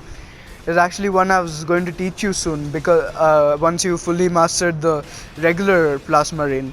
And Sasuke was like, you already have this jutsu? And Naruto was like, well yeah, and I was going to teach it to you actually a few days later after you fully recovered. And Sasuke was like, well, looks like I got it before you could do that. And Naruto's like, that's true. And anyways, I'm happy that you have actually come up with a jutsu like that. And Sasuke was like, whatever. I know I can become way more powerful training with you than with that snake. And Naruto smiled and he was like, add a girl, basically. Uh, and basically, like, Sasuke just hugged him. And, so basically, then Orochimaru got, absolutely baffled that Sasuke was already this powerful. So he sent his last trump card against Menma because he knew that Menma was nowhere near Sasuke in power level, and he would also be a feasible body. And Orochimaru thought that he'd be able to control the Nine Tails inside Menma and become extremely powerful because of that. And so Orochimaru, he actually sent Kimimaro after Menma, and Kimimaro reached, and he saw Menma just sitting on a roof, thinking, and Kimimaro was like, "Hey kid, do you want power?" And Menma was like, "Yes. How can I get it?" And Kimimaro was like, "Not so fast. First, you have to come to Lord Orochimaru." And you know Menma was like, but he attacked the village. How can I go with Orochimaru? And um, Kimimaru was like, you want to get more powerful than a brother of yours, don't you? And Menma was like, of course I do. I'd do anything for it. And Kimimaru was like, anything? Well, that means you'll be coming with me to Lord Orochimaru, won't you? And Menma thought about this and he was like, Lord Orochimaru, and Orochimaru is powerful enough to kill the third Hokage, so he must be powerful enough to help me. And he didn't know like anything about Naruto's true power yet because Naruto was always holding back like whenever they were fighting, and whenever he saw Naruto fighting, and you know. Um, he was like he knew he thought that learning from Orochimaru would basically help him defeat Naruto, and this is absolutely not true. Like no matter how much he trains under Orochimaru, he wouldn't be able to do anything to Naruto. But still, so he was like, "All right, I'll come with you." And Kimaru was like, "All right, meet me outside the village gate at 10 p.m." And uh, he was like, and he was also like, I don't have much time, so be there as soon as possible. Don't be late. And Menma was like, I won't. So basically, he ran to his house, and basically, Minato and Kushina are actually outside right now, and Kushina was trying to find Minato, and Minato was actually trying to find Naruto, and so basically Menma just packed all of his stuff and he left outside the village gate, and he saw Kimimaru waiting there for him. So then so basically while he was going, Hinata actually saw him and she was like, Menma, what are you doing? And Menma was like, I'm leaving this village and I'm going to become stronger to defeat that demon of a brother I have. And Hinata was like, no, you have to stay here. You can stay here and train to defeat your brother. And Menma was like, no, this village is getting me nowhere. I have to become much stronger than whatever the fools in this village can teach me. And basically, Menma was still stupid, so he didn't think to consider like how Naruto himself got that strong, because uh, you know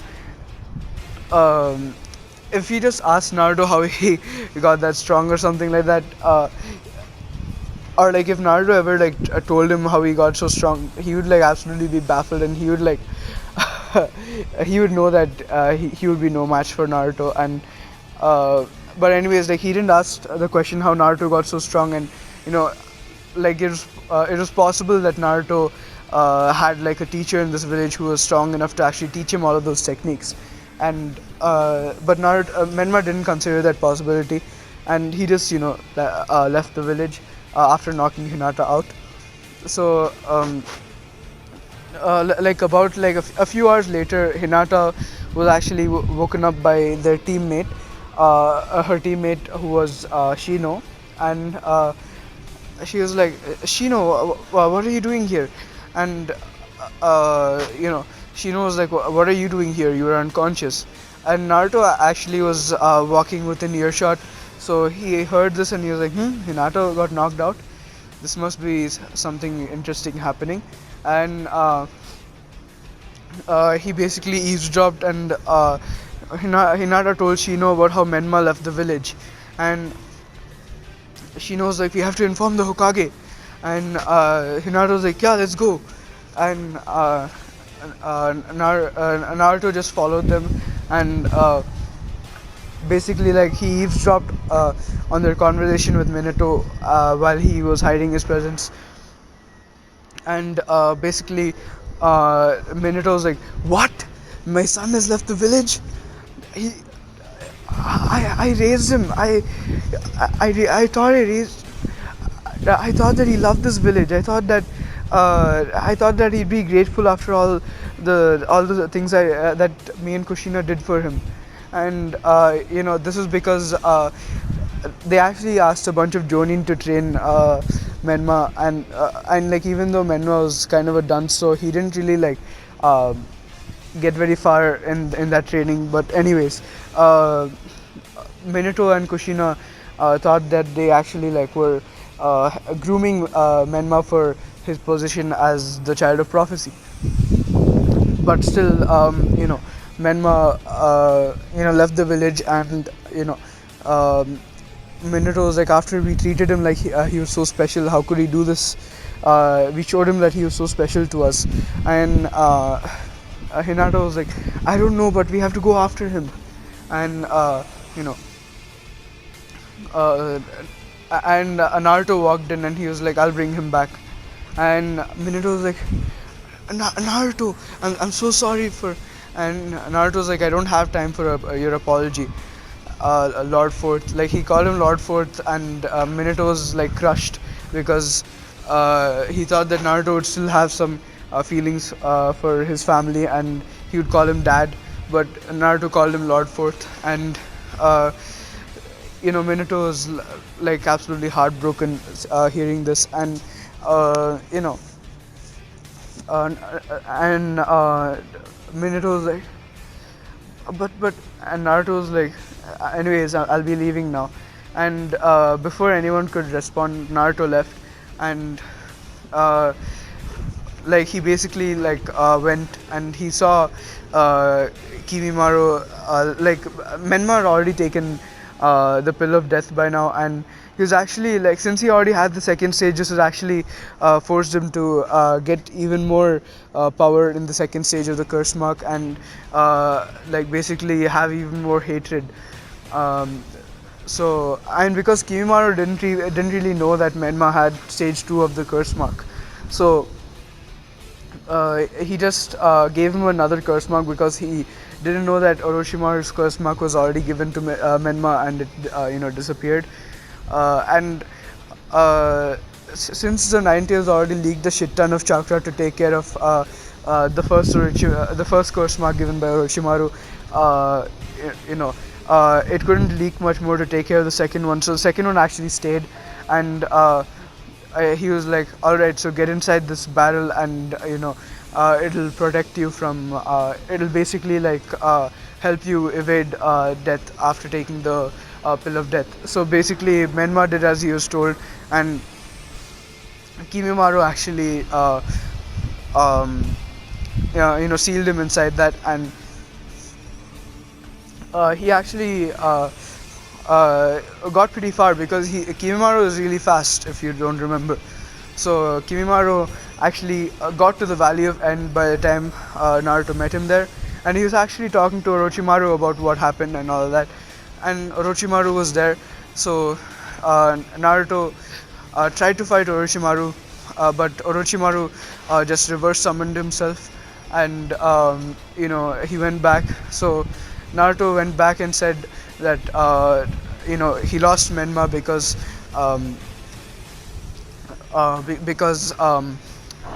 Orochimaru was there and he reverse summoned himself and he didn't know where he went.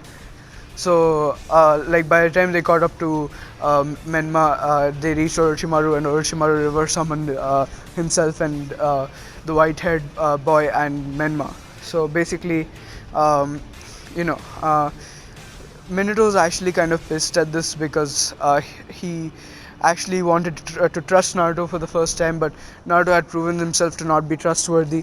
But then Kakashi walked in and he said, uh, "Sensei, he's actually telling the truth." Because and Naruto turned to him like in looking at him in surprise because uh, you know like how would Kakashi know this? And Kakashi was like, I was actually following Naruto because I wasn't sure.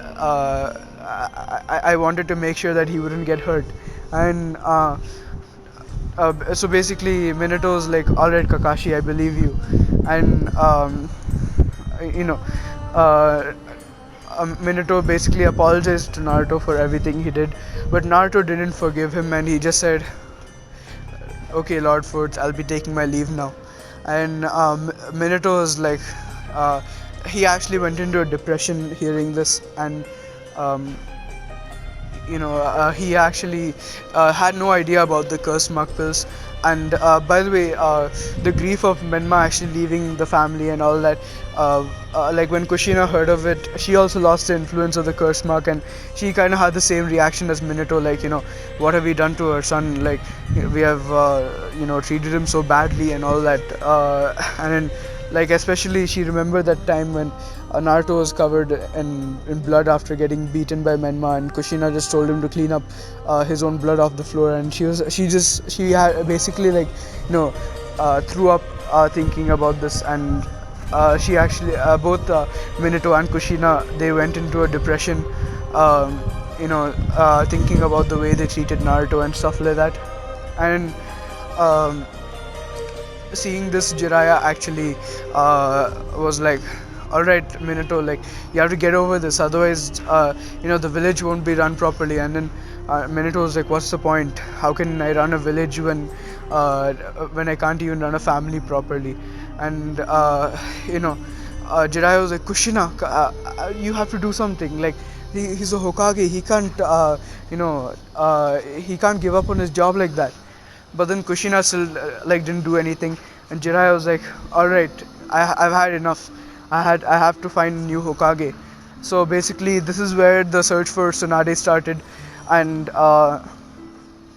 you know, uh, Jiraiya took Naruto to search for Tsunade, and basically, uh, like still they still got attacked by um, like, by the way, before they went to retrieve Tsunade,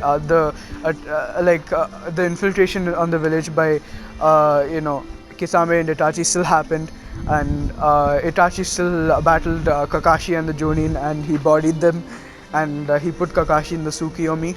So Kakashi was hospitalized, and Naruto was like, "I swear, once I find that person who did that to Kakashi Sensei, I will destroy him." And then Naruto actually found out from overhearing one of the Jonin's conversations, and he found that it was actually Itachi who did this. And he was like, "Oh, Itachi, I thought that he had some kind of um, uh, reason to massacring his clan. I still do, but why would he do this to Kakashi?" And so basically, uh, while all this was happening, Sasuke actually found out that Itachi did this, and she was really angry. And then, this is when Naruto and Jiraiya went to retrieve Tsunade. So basically, um, when Naruto, Jiraiya and Naruto, like when they went to that hotel, they still got attacked by Itachi and Kisame.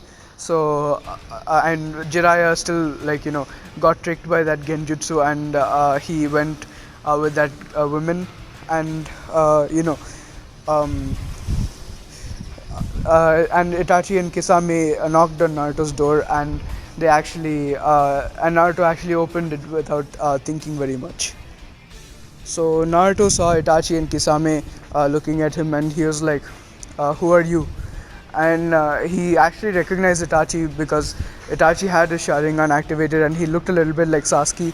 So Naruto was like, "No way, you're Sasuke's brother, Itachi," and Itachi was like, "Come with us, Nine Tails, and we won't harm you, and come with us, Nine Tails, and we won't have to use force to take you from here." And Naruto was like, "So you want me for Nine Tails, huh?" And he was since he's a generational genius, he deduced that they want the other tail beasts as well. So he was like, "So I'm guessing that your plan has something to do with the tail beasts." And uh, Kisame was like, this kid is smart. I almost feel guilty about killing him. Maybe he'd be a good recruit." And Itachi was like, "Enough, Kisame. We have a job to do here."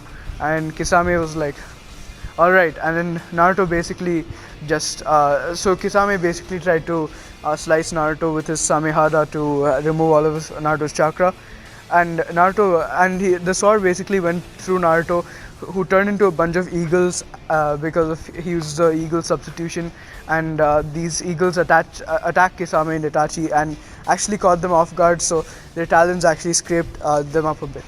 And obviously Kisame had Samehada, who had and which had a little bit of chakra stored, so the Samehada actually kind of healed him up. So basically, um, then Itachi was like, "Not bad. I actually like this kid, but we have a job to do, so we have to stay focused." And and Itachi was actually like this because he himself used the crow substitution, and Naruto actually found something better because the substituted birds actually attack and distract, doing both things at once. So yeah, and Itachi actually like took a liking to Naruto, and so basically they looked around for Naruto to see him behind them waving a bunch of hand signs, and he actually got slightly scraped by Kisame's Samehada, so he noticed that a little bit of his chakra wasn't there, so he deduced that Samehada actually absorbs chakra, so it wouldn't be any use to try to use head-on ninjutsu with Kisame unless you catch him off guard. So basically, they saw Naruto behind them, and sorry, if I said Naruto was waving hand signs before, he wasn't. He was just like about to attack them, and unknown to both of them, Naruto actually placed a seal on Kisame's back, and Naruto blitzed Kisame using the flying Raijin and Rasengan him in the back, and this actually caught Kisame off guard, and he was sent flying. But since Kisame is really durable, he got back up, but just to be slammed again with another Rasengan. And before Itachi could do anything, you know, uh, Itachi tried to basically shoot a fireball at Naruto, knowing that Kisame would just absorb it with his sword, But Naruto basically just substituted himself with eagles again, and the eagles began to attack Kisame like really hard, and Kisame is like really like a bit incapacitated right now because of Naruto's attack, and Kisame's sword absorbed the fireball, but Kisame still was really cut up by the eagles, and he was healed a little bit by Itachi's fireball's chakra, but then he was still really badly hurt. So then Itachi was like, "Oh crap! Like Kisame can't fight anymore." And this was where they got interrupted by Sasuke screaming, "Itachi, why did you kill our clan?" And Itachi tried to put her in the Tsukiyomi, but Naruto noticed what he was about to do, and he jumped in the way, and he himself got hit by the Tsukiyomi. And Naruto, like after experiencing the torture, he was actually able to break out of it because he had Kurama's help, and also Itachi kind of let him break out of it. So you know. Um, Naruto was like really in pain because this actually like caught him off guard, and he he was actually like lying on the ground, unable to move. So then Itachi was like, "Foolish little sister, you came to fight me. you don't even have my eyes yet. And basically, Sasuke got angry and she tried to use purple lightning on Itachi, because she was standing far away from him, and she didn't and she knew that if she got close to him, that you know he'd basically like be able to beat her easily. So basically, Itachi was able to counter her lightning by turning into a flock of crows, and he actually uh, sliced her with his with the little sword he has, and you know Sasuke also turned into a flock of hawks, surprising Itachi, and the hawks also attacked Itachi, and especially were aiming for his eyes. So and Itachi like shielded himself from them and actually like threw a bunch of shuriken to kill them, but the hawks actually like disappeared, and Itachi was like, so you also have a useful summoning, and he was like, you've gotten stronger, Sasuke, but not strong enough. And this is when Itachi blitzed Sasuke and actually held her up to the wall and put a Tsukiyomi on her and showed her the death of the whole clan again and again. And this really was breaking Sasuke, and Naruto's like screaming for uh, for Itachi to stop and all that. And Sasuke actually collapsed and fell on the ground. And since she was actually bleeding from her mouth, Naruto thought she was dead, and and this caused Naruto to awaken the Mangekyo Sharingan. So basically, uh, since Naruto is a reincarnation of Indra, he has um and also the reincarnation of Ashura. He's basically as a sage of six paths chakra, so he has all Mangekyo Sharingan abilities. And I know that's not canon, guys, but allow it, because I really want to make Naruto OP here. So just like I did in my last what if, and this will be a pattern in all of my what ifs. Naruto's gonna be OP. So anyways, uh, so basically Naruto, since he has the Sage of Six Paths chakra, he already like knew what abilities his Mangekyo Sharingan has, and Indra also was telling him from inside his head, like some of the abilities, and Naruto said Amaterasu, and basically Itachi wasn't expecting this, and he got hit by the Amaterasu, but then he just used Kisame's Samehara to absorb the flames, and then afterwards Naruto actually collapsed, and Itachi was like really shocked, because he wasn't expecting Naruto to have the Sharingan, and even the Mangekyo Sharingan.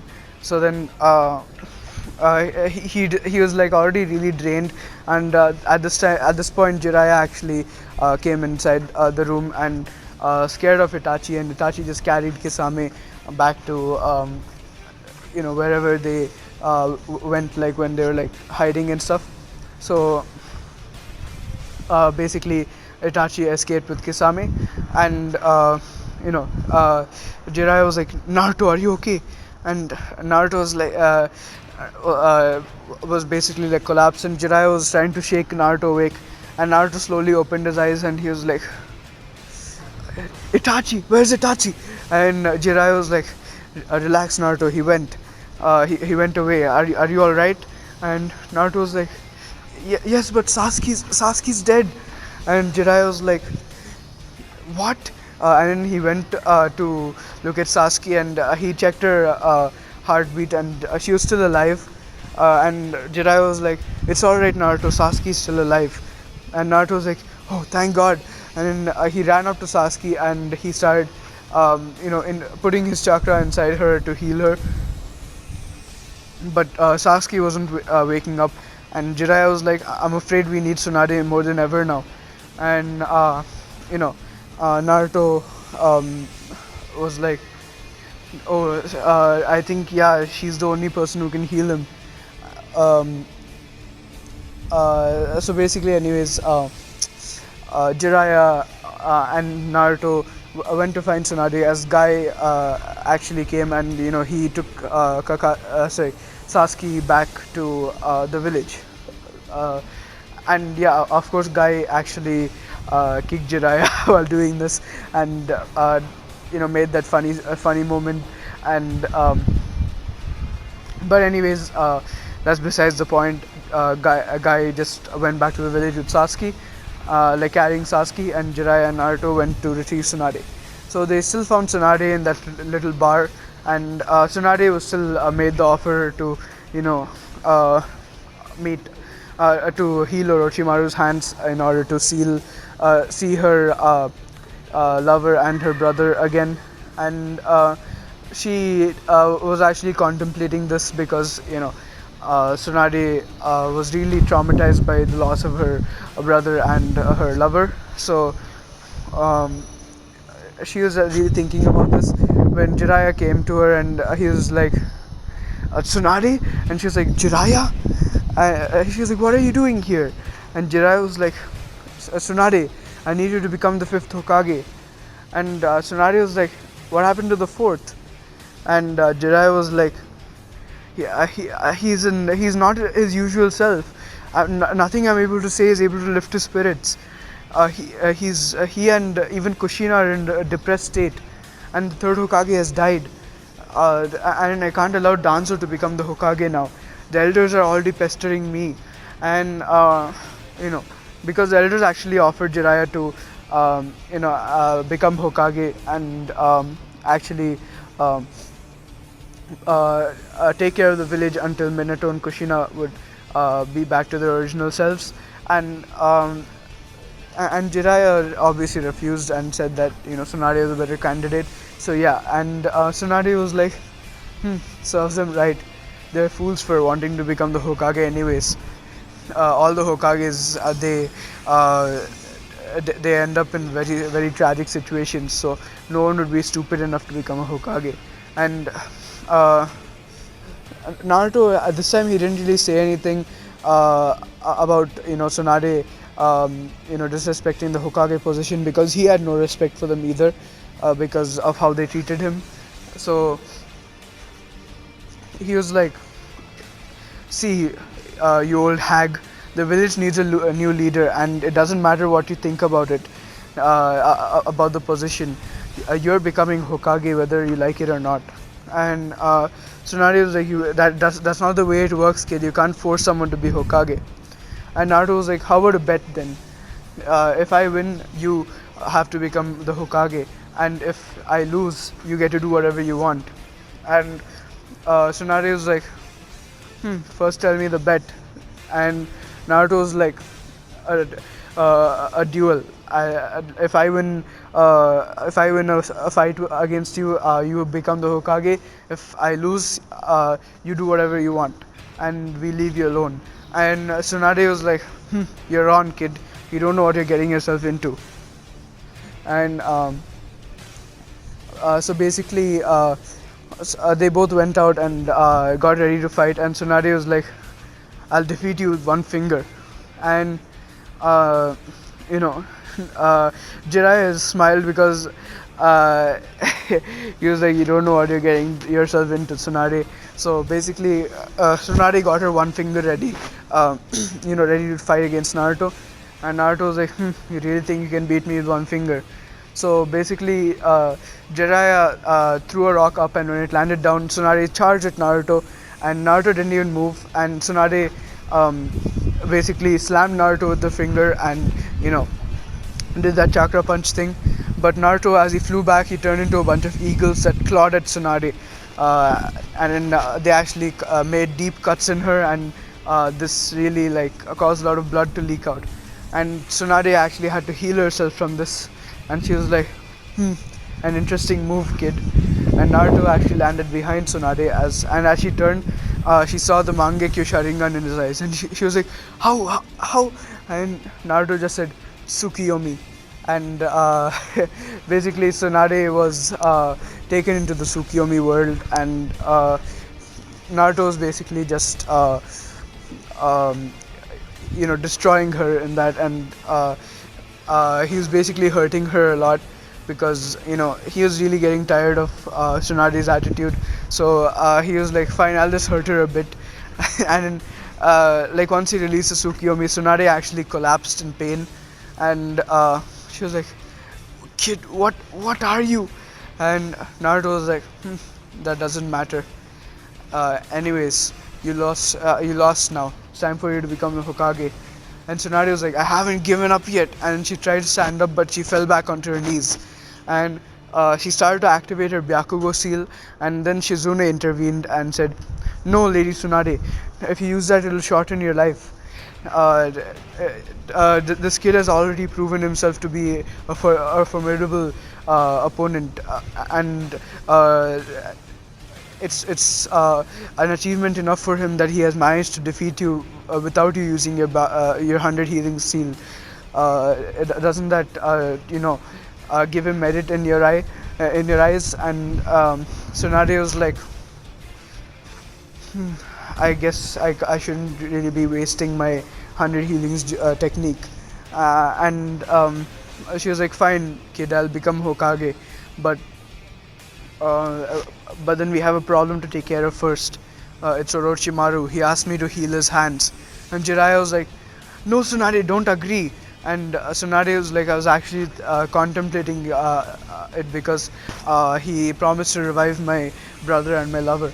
And Jiraiya was like, "No, he'll just use them to attack you and traumatize you even more. And since they're under his control, as they're his reanimations." And Tsunade was like, "Oh my god, Jiraiya, how could I have been so stupid?" That's absolutely right. He would do that. That's exactly the type of thing Orochimaru would do. And you know, she basically, like, instead of drugging Jiraiya this time, she actually made a plan with Jiraiya to take care of Orochimaru. And when they actually meet Orochimaru, they actually, since Jiraiya is not drugged, he pretty much fondles Orochimaru, and he and Tsunade basically, since Jiraiya was better in sync with Gamabunta, and they actually used a collaboration in Jutsu which destroyed Manda and injured him so much that he had to reverse summon and go back to Ruichi Cave. So basically Orochimaru himself was also forced to reverse summon, as Naruto easily beat Kabuto, and Kabuto was actually bleeding and he was about to die from his wounds. And Orochimaru actually blitzed and he caught Kabuto, and he reverse summoned back to his hideout. And then Naruto was like, "Damn it, we didn't take care of him."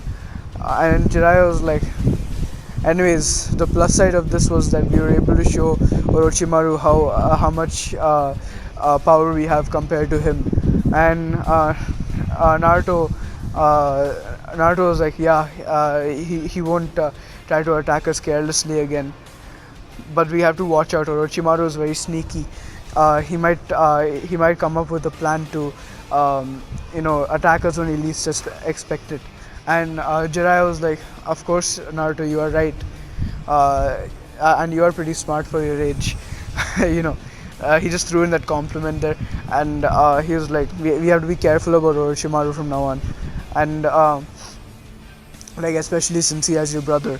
And Naruto was like, "Some brother he is." Like, he just said this under his breath, and Jiraiya didn't hear. And then they all went back to the village with Tsunade, and Tsunade was given the Hokage title. And she was, they said that she was the fifth Hokage and stuff, and all of that stuff happened. Um, and then Jiraiya told Tsunade about the Akatsuki and how they want Naruto, and Tsunade was like, it's not like they'd be able to get him. Naruto's far too powerful and intelligent for them to catch him. And Jiraiya was like, "Well, we don't know about the Akatsuki's powers. We can't let Naruto go up against them without at least training a little bit. So I'm going to take Naruto on a 2.5 year training journey along with me outside this village." And Tsunade was like, "Hmm, Naruto is our most powerful shinobi, Jiraiya. He's even stronger. I believe he's even stronger than you." And Jiraiya was like, "Well, with his abilities, yeah, he actually might defeat me, but I still believe I have some things to teach Naruto, especially Sage Mode." And Tsunade is like, Oh yeah, that is a very powerful technique, isn't it? And she was like, I wish my summons had Sage mode. And Jiraiya was like, I believe they do since they are legendary summonings. Um, why don't you find out from Lady Katsuyu if she can teach you Sage mode? And Tsunade was like, whether she can teach me or not, it doesn't matter at this point. I'm Hokage, so I can't be leaving the village to train Slug Sage mode.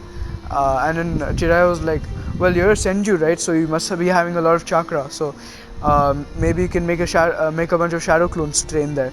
And Tsunade is like, "Of course, I can do that."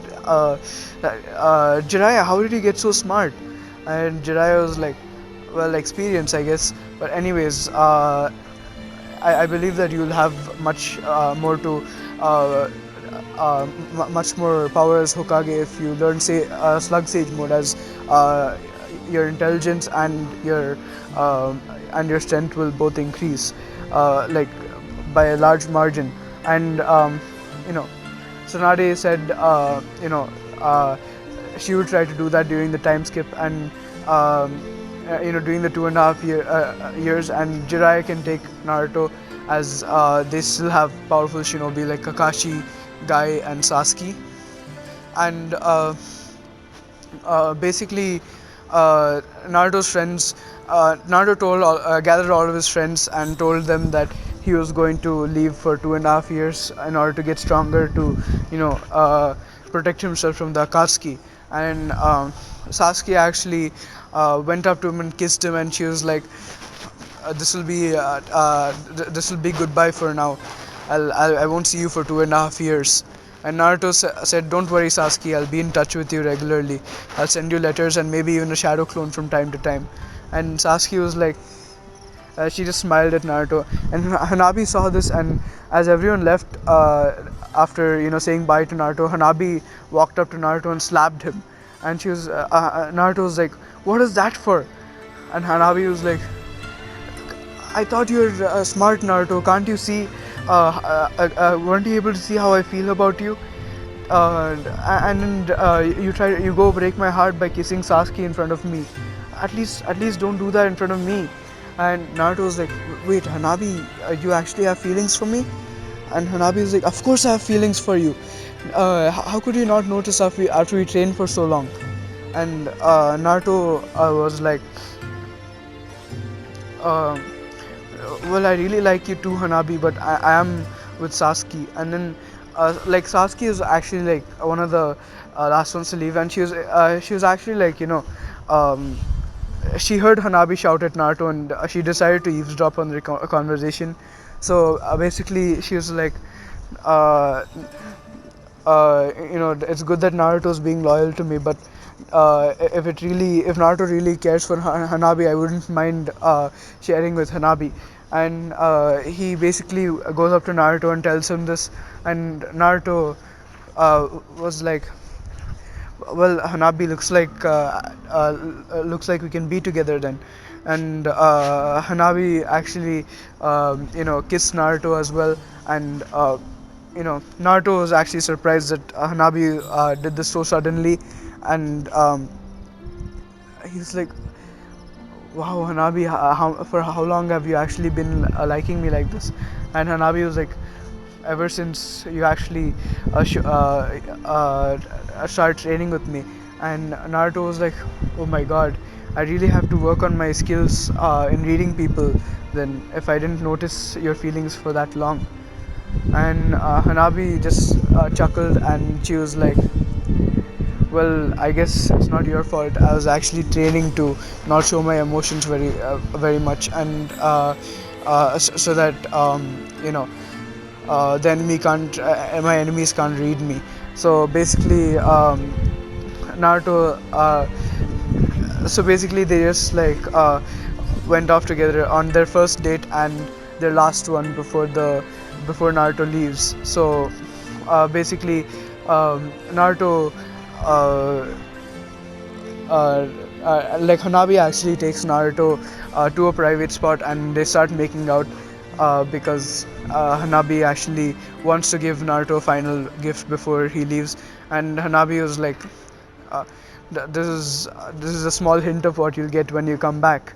And Naruto, like, he started having like this pervy smile on his face. And Sasuke was actually with them during the date, since she was also like Naruto's girlfriend. So she was also like making out at Naruto while doing this. And while Naruto was somewhere else, like in the restroom or something, Sasuke and Hanabi actually made a plan to surprise Naruto when he gets back by getting him late pretty much. So um, Sasuke just chuckled at what Hanabi said, and Naruto, like, he had that pervy smile on his face, but then, you know, and Sasuke was like, "That's the first time I've seen you smile like that, Naruto." And Naruto just quickly stopped smiling like that, and he was like, "Anyways, I think it's time for me to leave now. I have to pack my things and go." And Sasuke and Hanabi said bye to Naruto.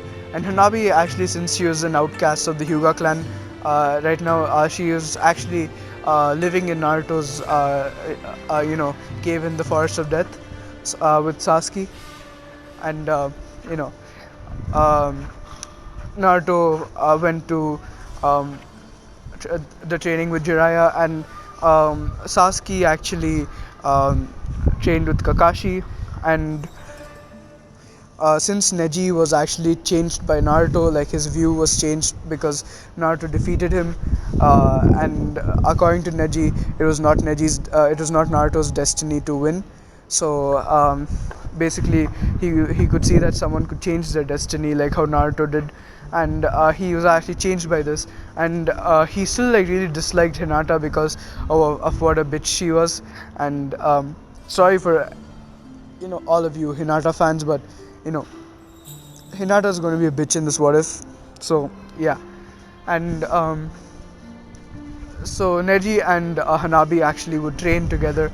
And the only reason why Hanabi wasn't given the caged bird seal was because Hiyashi thought that Hanabi um, might actually be a you know uh, uh, you know um, like, bring something of value to the family soon.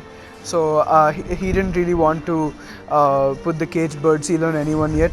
So yeah. And Hanabi and Eiji would train together during the time skip, and Sasuke would train with Kakashi to get better control over lightning release, and she would also train with Asuma to get better control over wind release. So yeah. And so basically, in the next this is where I'll be leaving it off, guys. In the next part, I'll actually um, cover what happened during the time skip, and uh, start the Gara retrieval arc, and we'll see where it goes from there. So anyways, I hope you like this video, guys. Please like, share, and subscribe, and comment down your thoughts about this video. And uh, comment down any future what ifs you want me to do. And thanks for watching, guys.